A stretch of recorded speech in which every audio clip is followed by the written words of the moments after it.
Good morning. Morning, morning. Gentlemen, if you remember last Thursday, we had our first advisee lunches of the year. And you may remember that I referenced them as the bowling lunches, and just very briefly, that was in reference to Mr. Jack Bowling, a longtime faculty member here at St. Christopher's, 50 years at St. Christopher's, and he had a variety of roles and so on. I thought it was important because of the work that Mr. Bowling did over his many years at St. Christopher's to make sure that you guys knew a little bit more about him. This morning, I'm pleased to introduce Mr. Charlie Luck.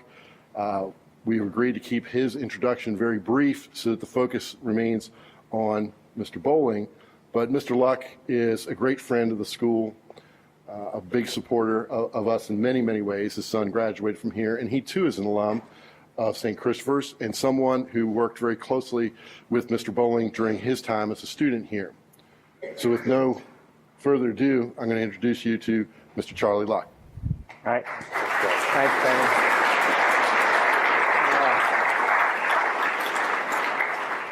Well, first off, it's a real honor to be here with you all, and I do remember when I sat in your seat. So really special place to start every morning like this. So Tony asked me to come and chat with you all a little bit about this guy up on the screen here. His name was Jack Bowling. A lot of us knew him as AJ. That was pretty much the way we referred to him. And AJ served the boys and the parents of St. Christopher's School for over 40 years. An incredible, I'd say, commitment of his life to the boys. And AJ was a really cool bachelor.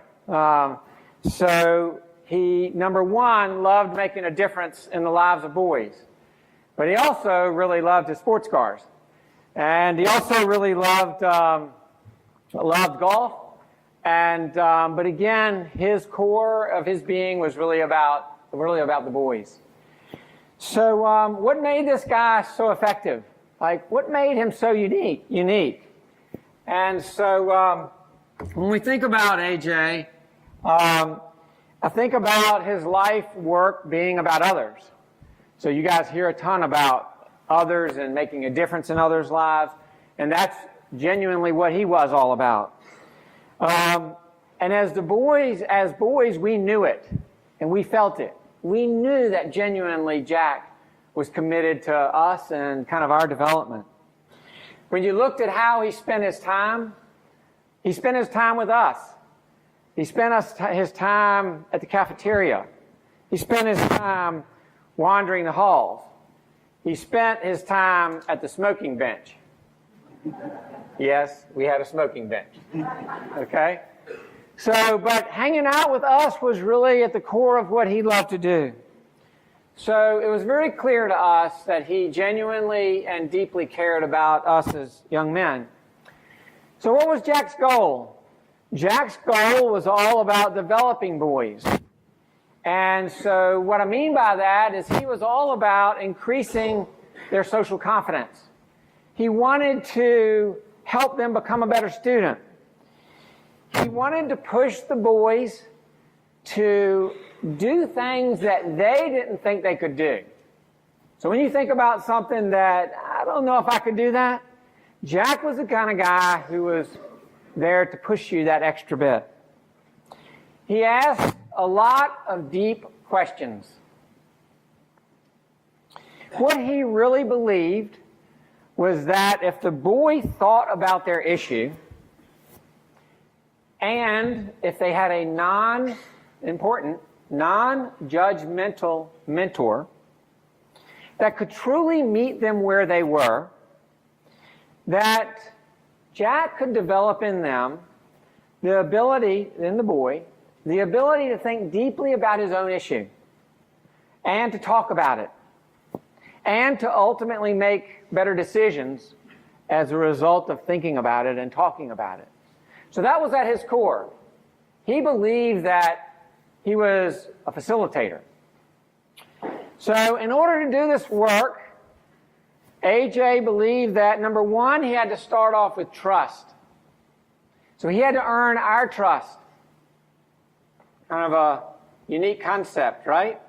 Somebody in their 40s earning a 15-year-old's trust. And in order to earn our trust, he had to get inside of us, like into our inner thinking and feelings and those things. So he did 3 things. Number 1, he was available.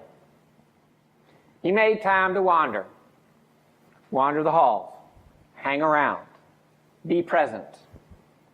Number 2 is he believed that he needed to meet you where you are, not where he is.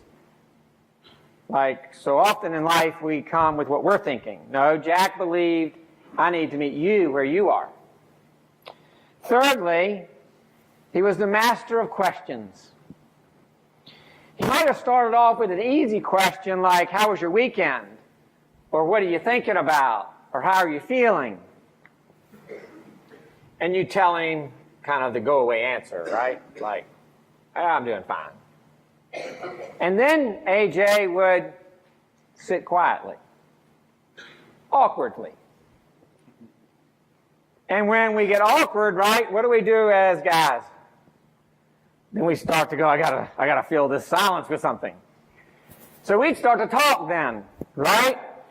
And eventually we'd say, hey, did you see the tackle I made, or the basket I made, or the pass that I made in the game, or, oh, I crushed the test. Or you might start saying, hey, my parents, they argue a lot. I drank too much this weekend. Or, hey, have you got any advice for me around my girlfriend? So by using silence, Jack knew that we would begin to talk, especially if we'd established trust. So after a while, what happened was we trusted him. And then we began to come to him, like the phone call at night or on the weekend, or the knock on his door that we would come to see him and go, hey, AJ, have you got a few minutes? And he was always available. You could call him anytime. I remember struggling over where to go to college. Like some of y'all are thinking about that kind of thing. And he asked me, he said, what is important to you when you think about what you want out of college? Like not what your parents think, not what your uncle or aunts think. What do you want out of college? And then the second thing he asked me, he said, where do you want to be from the rest of your life? Like what college do you want to be from the rest of your life? So I wasn't totally sure at the time. I gave you my best answers. And he said, okay, well, think about that some more.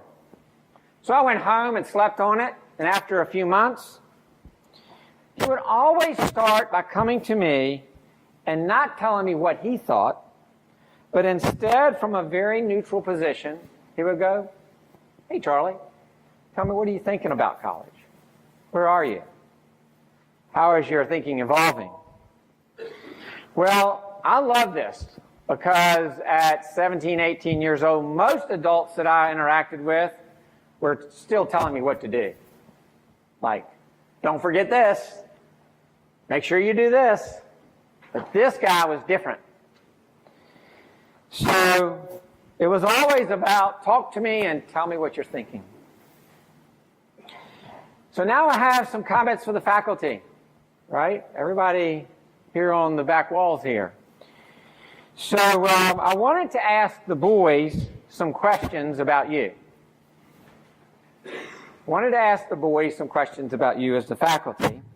And what I wanted to ask them was, who in the faculty is making the biggest impact on them?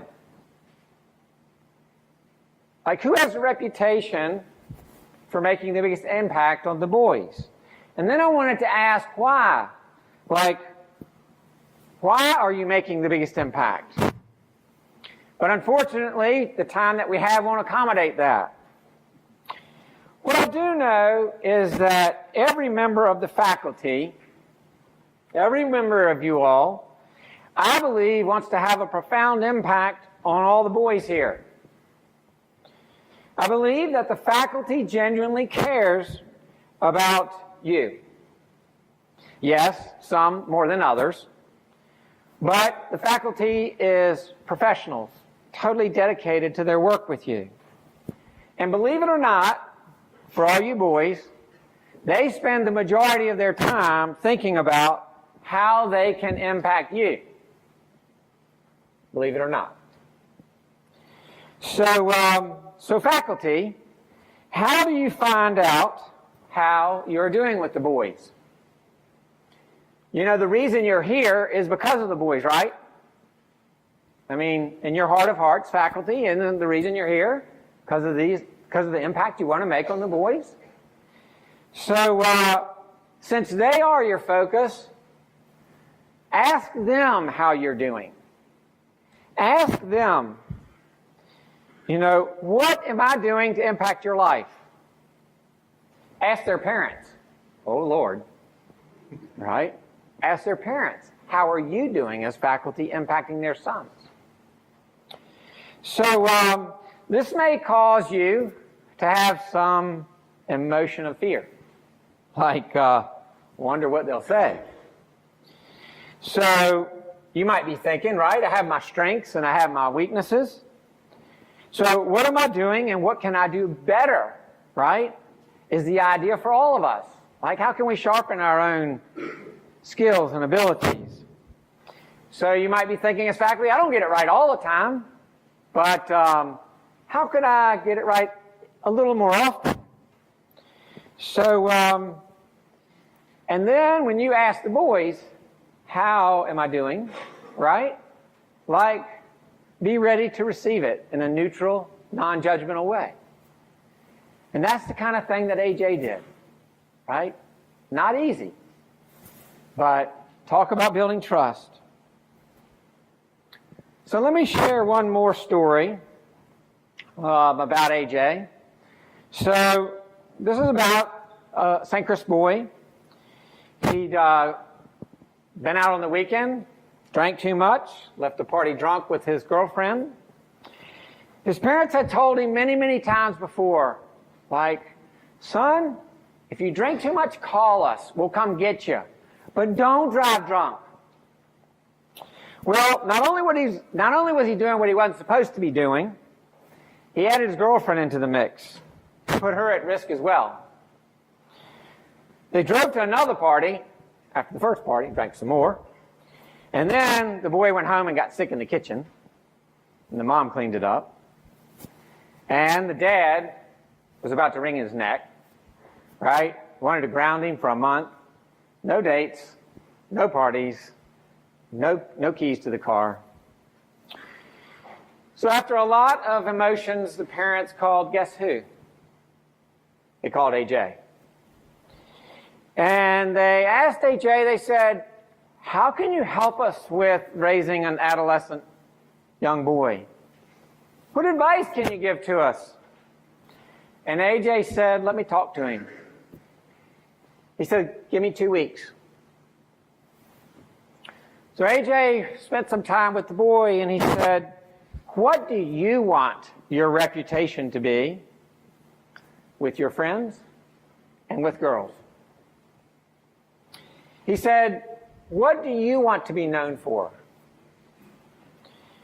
So, where during the weekend could you have made a different choice? All questions of this young man. After 2 or 3 sessions with the boy, AJ had the boy looking at his life and his life choices. And a matter of fact, the boy ended up coming back to his parents and talking to his parents about the things he could have done differently that night. So, this was AJ in action, the true master. In summary, when I think about AJ, number 1, he was not highly directive. Not highly directive. He did not tell us his opinion unless we asked for it. Talk about emotional control and restraint as an adult, right? He asked us questions that made us think. And he knew that if he could make us think, that we would grow into accountable, confident young men. So I hope that in some small or big way, the last 10 minutes is going to encourage you to have a conversation, whether you're a boy or whether you're a faculty member. Encourage you to have a conversation, perhaps in a little bit different way, perhaps asking some questions, or as a boy, perhaps sharing, so that you can learn. So now go, have a great day. Thank you.